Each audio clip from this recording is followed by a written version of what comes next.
Hear the birds?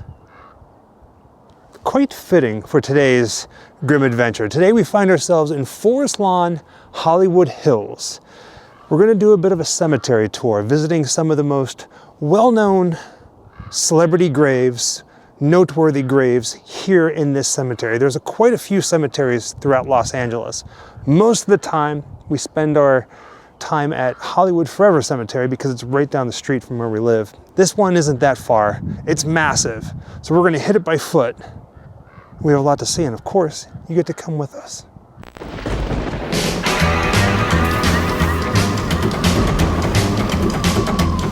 Wherever I come, bad luck is coming my way. Wherever I go, hard luck is that it stays. Good luck never stays a day. Bad luck's always coming my way.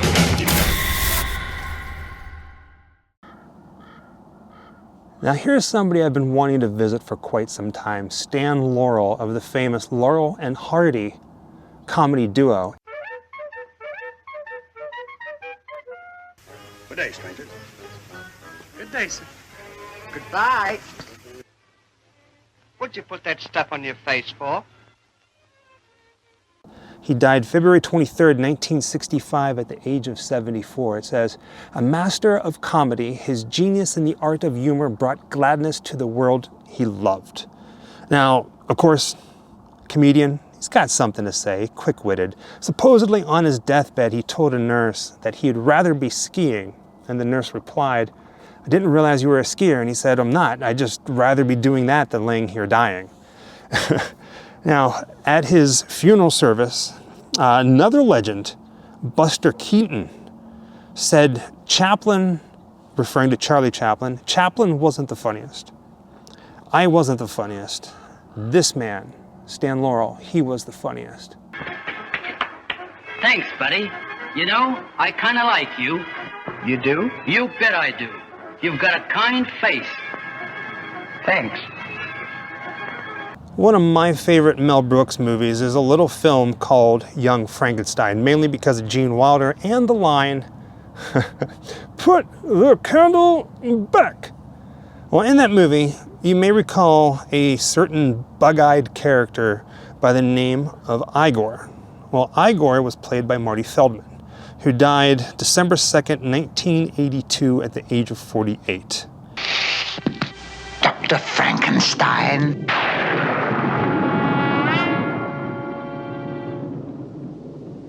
Frankenstein. You're putting me on. No, it's pronounced Frankenstein. Do you also say Froderick? No, Frederick. Well, why isn't it Froderick Frankenstein? It isn't. It's Frederick Frankenstein.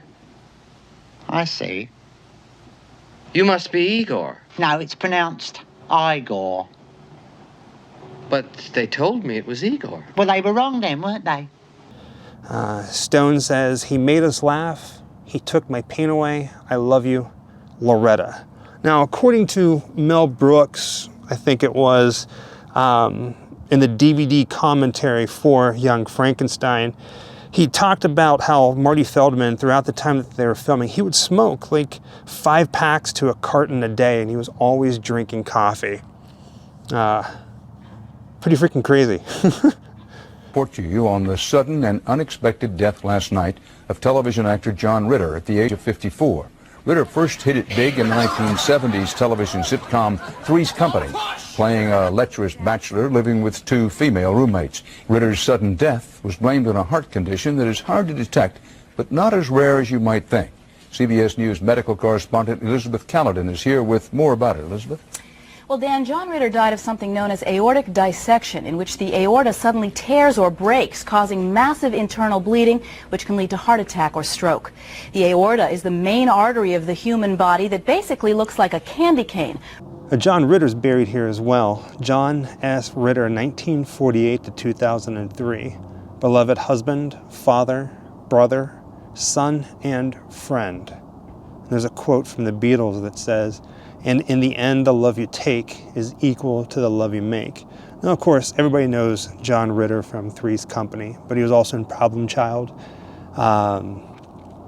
Bad Santa, one of my favorite movies he was in called Stay Tuned. Now, one of my all-time favorite actors, Don Knotts, actually called Ritter the greatest physical comedian on the planet. Well, sadly, he died September 11th, 2003 at the age of 54. Honestly, I'm actually quite surprised at how simple Buster Keaton's final resting place is. The stone just says Buster Keaton, 1895 to 1966. The man is legendary. Back in the day, whenever he made his movies, he was kept a straight face, like a deadpan comedy. Influenced so many comedians, so many different actors. Remember the movie Benny and June starring Johnny Depp? That basically, he was Buster Keaton in that movie. In fact, I think in the movie, if I remember correctly, he was modeling his life after Buster Keaton. Now, sadly, Buster Keaton died January 1st, 1966 of lung cancer. And what makes it really, really sad is he had no idea that he was dying. The doctors didn't tell him for whatever reason that he was terminally ill. And he lived the remainder of his days in the hospital thinking that he was recovering from a very bad case of bronchitis. He seriously thought that he was going to walk out of the hospital and be fine. Final resting place of Hollywood legend Bette Davis, April 5th, 1908 to October 6th, 1989, with a little quote that said, "She did it the hard way." Now, to be honest, I only know her from one movie. I mean, I know the name, but she was in a movie starring her and Joan Crawford called Whatever Happened to Baby Jane. Sister, sister, oh so fair, why is there blood all over your hair? Whatever happened to Baby Jane? To seek the answer to that question, we will follow a man plotting a murder. Highly specialized work. But Robert Aldrich has considerable experience in such matters. He has a dozen successful pictures to his credit. His stars are Bette Davis and Joan Crawford. The scene: an Italianate villa in a once fashionable section of Los Angeles. Its halls, once crowded with the bright, the beautiful, and the celebrated, now echo only to hectic whispers, the insistent call of a buzzer better left unanswered. A telephone that has become an object of fear. A supper tray that will not be touched. A window barred against the world. A hammer. A mute scrawl crying for help. From these elements, director Aldrich has fashioned a motion picture with a curious title: Whatever Happened to Baby Jane? Bette Davis is Jane Hudson. Joan Crawford is Blanche Hudson. If you're long-standing fans of Miss Davis and Miss Crawford, this motion picture is quite unlike anything they have ever done. No, we can't show you anymore. Only when you see Whatever Happened to Baby Jane will you know. And the answer is total suspense. Very twisted movie indeed. Now, sadly, Bette Davis died in 1989 from breast cancer. She did a lot for Hollywood. Whenever she died and they were able to bring her body back here to the United States, they held a private viewing at a movie studio in Burbank. And whenever they did that, they had a light on, like a studio light, signifying that there was one more production happening. It was for her. How would you like to hear some of the music I played with the Philharmonic? Great. Maestro.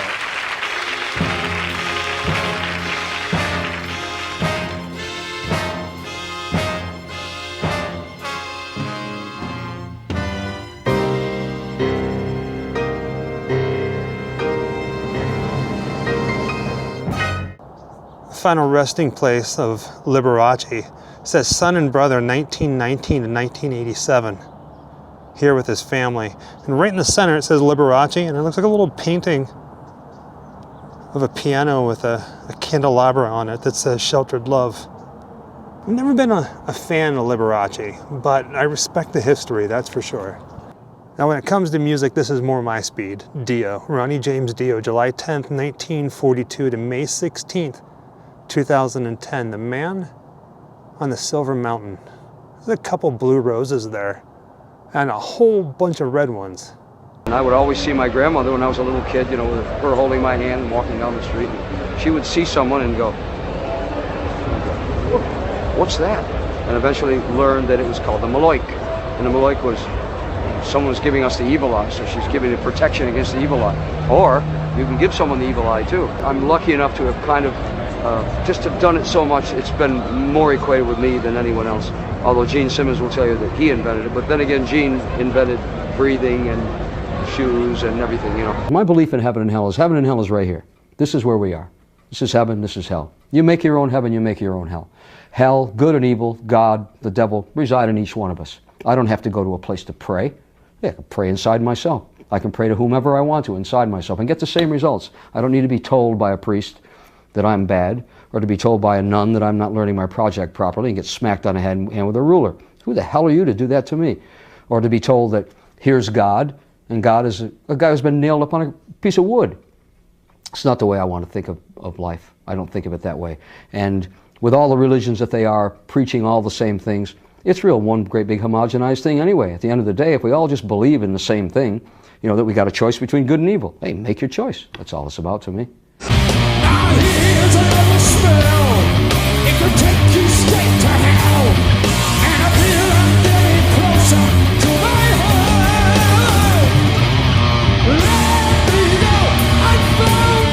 And it makes me feel alive.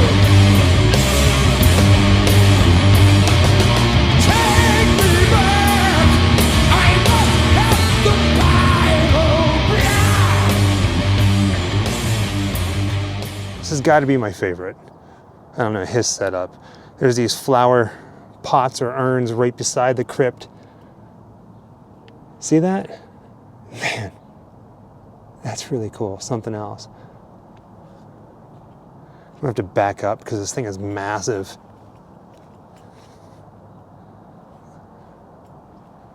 Look at this. There's another one over on this side with the angel. I don't care what you say. This is just breathtaking, it's beautiful.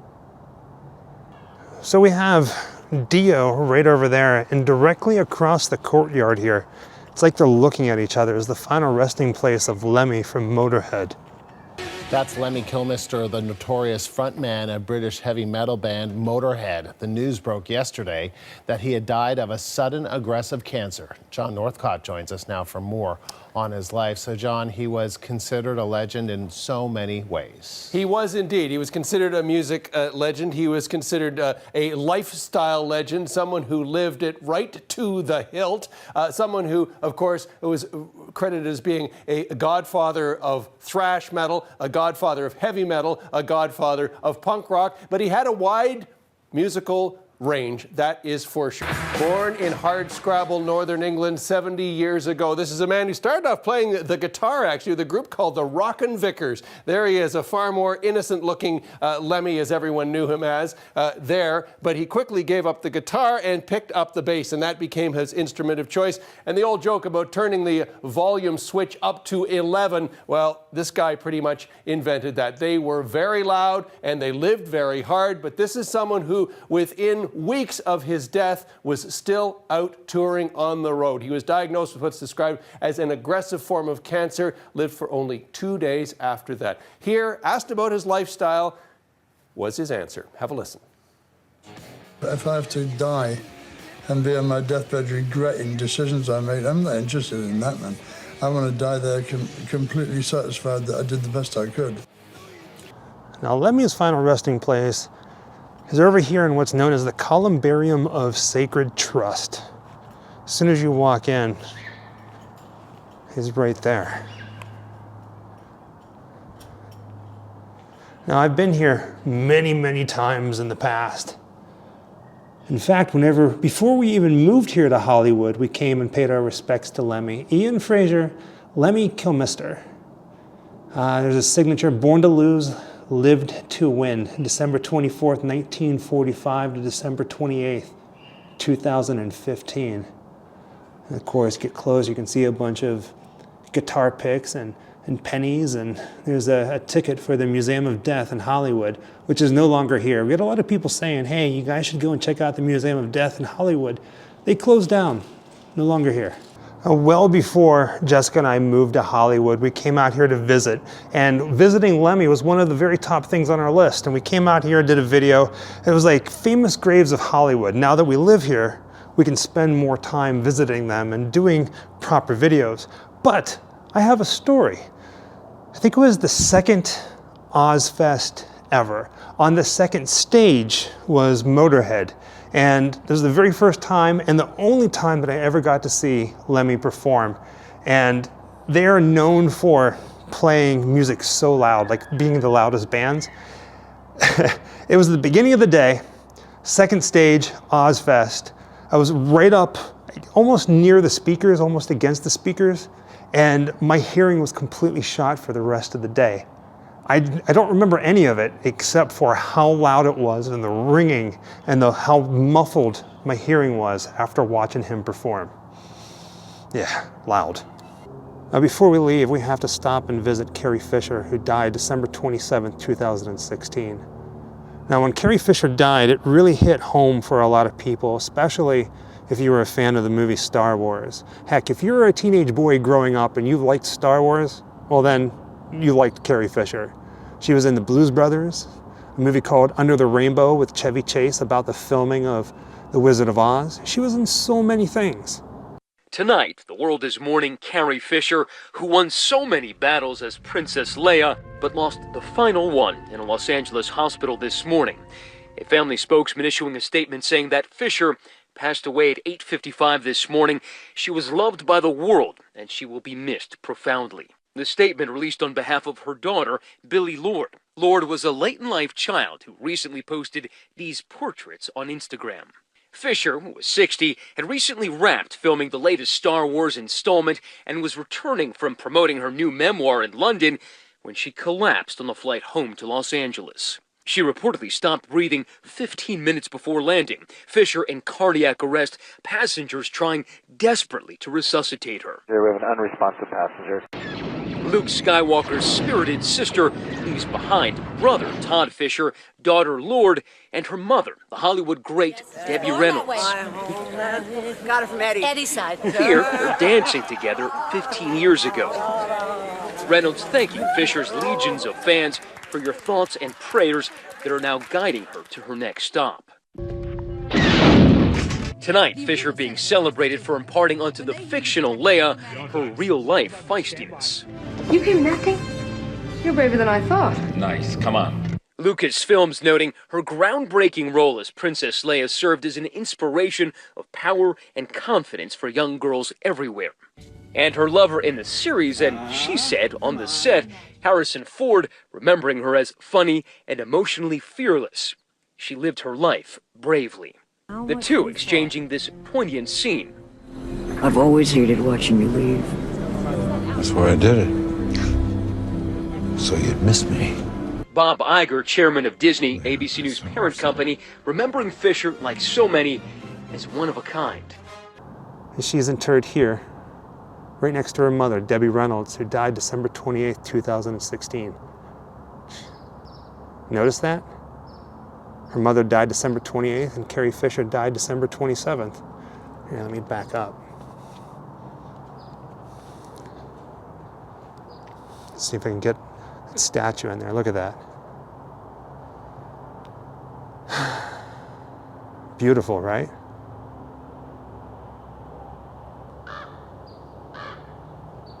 The birds are following me. Truth be told, I really wasn't planning on doing this video today. I actually had something else planned and that fell through. And then I had a backup video planned and that fell through. And then I was left going, well, crap, I want to get out and film something today and take you guys on an adventure and make another day interesting for myself as well. So I thought, hey, it's been a little bit since we did a cemetery tour. Let's not do Hollywood forever. Let's head out of town a little bit to Forest Lawn, Hollywood Hills. Now there's two forest lawns in the Los Angeles area. There's one here, one that we're in now called Hollywood Hills, and then there's another one called Forest Lawn, Glendale, where Michael Jackson is, and Walt Disney, and William Castle, as well as Jack Pierce and Jimmy Stewart. Did a couple different videos back then. There's more coming, trust me. There's a lot of cemetery videos and cemetery tours coming. So with that being said, thank you for joining us on another Grimm adventure. This one a little impromptu, last minute. A tour of Forest Lawn Hollywood Hills Cemetery in Los Angeles, California. Well, Hollywood Hills to be exact. I don't know. I just love cemeteries. Happy Halloween. Wherever I come, bad luck just comes my way. Wherever I go, hard luck is there to stay. Good luck never stays a day. Bad luck's always coming my way.